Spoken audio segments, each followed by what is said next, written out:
বন্ধুরা, কেমন আছো তোমরা সবাই? আশা করছি তোমরা সবাই খুব ভালো আছো আর আমিও খুব ভালো আছি।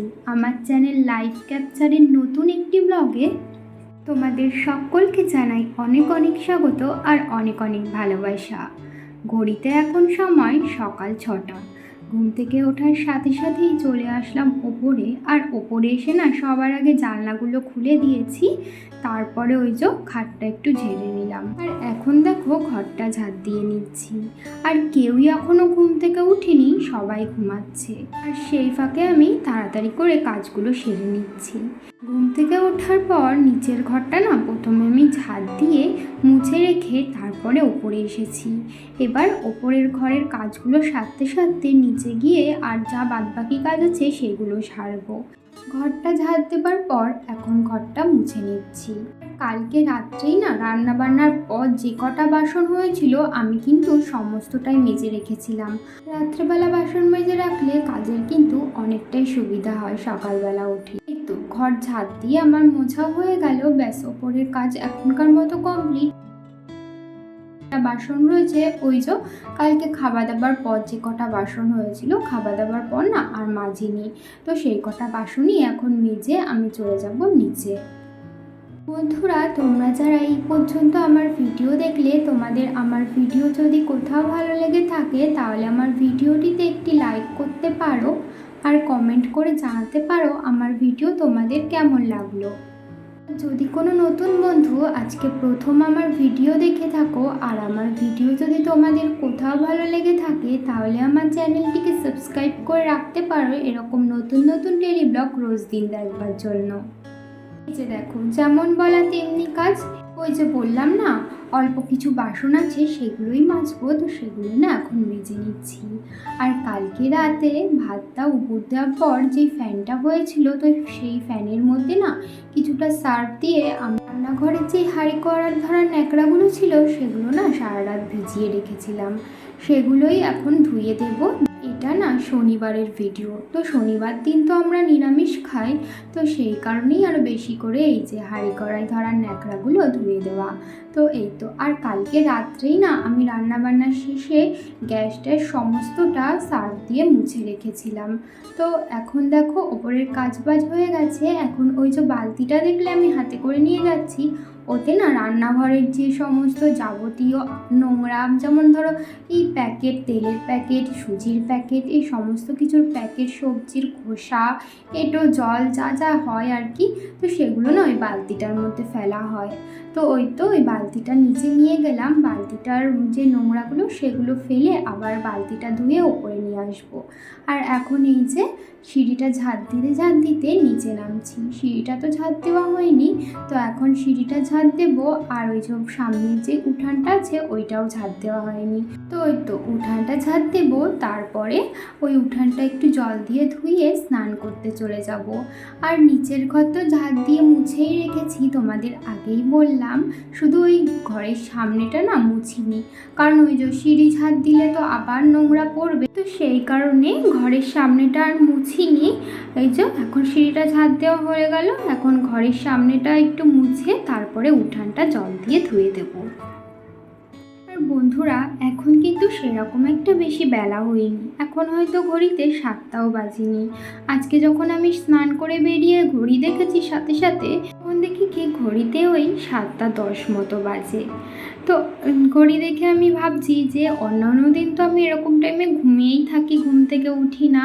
ওই ঘুম থেকে উঠতে উঠতে 7:20 এরকম বেজে যায় কোনো কোনো দিন।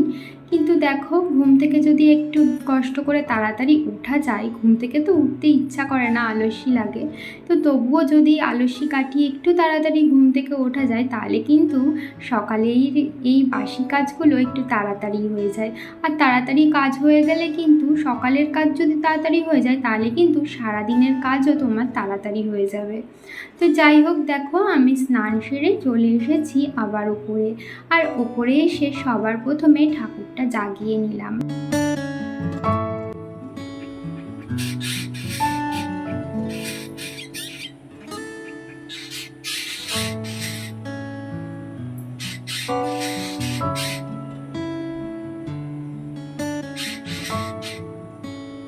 ওই যে দেখতে পাচ্ছ তারের উপরে পাখিগুলো কিচিরমিচির করছিল। ওরা না এই যে ব্যালকনির যে রেলিংগুলো ছিল এর উপরে বসেছিল। যেই আমাকে আসতে দেখেছে ওরা সঙ্গে সঙ্গে উড়ে ওই তারের উপরে বসে পড়ে কিচিরমিচির করছিল।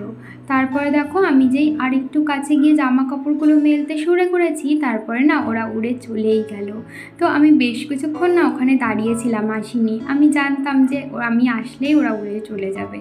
তো যাই হোক, দেখো স্নান করার আগে আমি কিছু জামা কাপড় ধুয়ে দিয়েছিলাম। আর বাইরে না আজকে একদমই রোদ বেরায়নি। আকাশের অবস্থা দেখতেই পাচ্ছ, পুরো কালো। একটু বাদেই মনে হয় বৃষ্টি নামবে। তো সকাল থেকেই আজকে একদম আকাশটা মেঘলা করে রয়েছে। তো সেই জন্য আর বাইরে মেললাম না, এই বারান্দাতেই মেলে দিলাম। আর দেখো এখন আবার বাইরের আকাশটা বেশ পরিষ্কার হয়ে গেছে। এই বর্ষাকালে না কখন আকাশ পরিষ্কার হয় কখন মেঘলা হয় বোঝা যায় না। তো তারপরে না আমি কি করেছি, ঠাকুর ঘরটা মুছে ঠাকুরের বাসন মেজে ফুল তুলে রেখে চলে এসেছি রান্না করতে। কারণ এখন যদি আমি পুজো দিতে যাই রান্না করতে না আমার দেরি হয়ে যাবে। কারণ এখন ঘড়িতে ওই 8টা মতো বেজে গেছে। আর পুজো দিতে দিতে আমার আরও একটু সময় লাগবে, ওই ধরো 9:15 মতো বেজে যাবে। আর রান্না বসাতে বসাতে প্রায় 9টা 9:30 আমার বেজেই যাবে। তো সেই কারণে ভাবলাম রান্নাটা আগে করেই নিই, কারণ আমার হাজবেন্ড তো আবার কাজে যাবে। তো সেই কারণে রান্নাবান্নাটা করে নিশ্চিন্ত হয়ে পুজোটা ধীরে সুস্থে দেব। তো সেই কারণে দেখো রান্নাঘরে এসে একদিকে ভাত চাপিয়ে দিয়েছি আর একদিকে না পটল আলু কেটে পটল আর আলুটা ভাজা বসিয়ে এদিকে আমি মিক্সিতে করে নিচ্ছি একটু মশলা, আদা রসুন লঙ্কা এগুলো না একটু পেস্ট করে নিচ্ছি।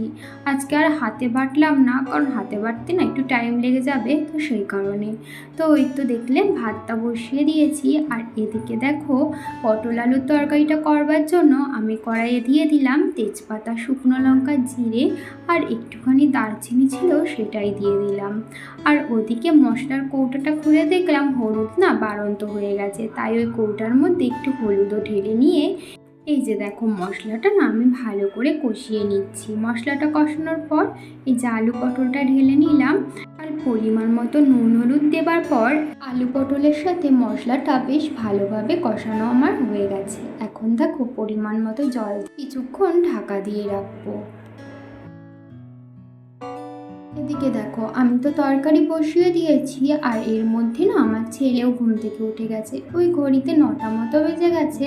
তো সেই জন্য একটু দুধটা উষ্ণ গরম করে দুধে একটু হরলিক্স গুলে ওকে খাইয়ে দিয়েছি। তারপরে দেখো একটুখানি চা বসিয়ে দিয়েছি বাবার জন্য। তো চা তো করে বাবাকে দিয়ে দিয়েছি। আর এখন আমি একটুখানি চিচিঙ্গা কেটে নিয়েছিলাম ফাঁকে, তো এখন চিচিঙ্গা ভাজাটা বসিয়ে দিলাম। গ্যাসটা আস্তে দিয়ে ঢাকা দিয়ে দিলাম, আস্তে আস্তে হবে। আর এদিকে দেখো পটল আলুর তরকারিটা আমার একদমই তৈরি হয়ে গেছে।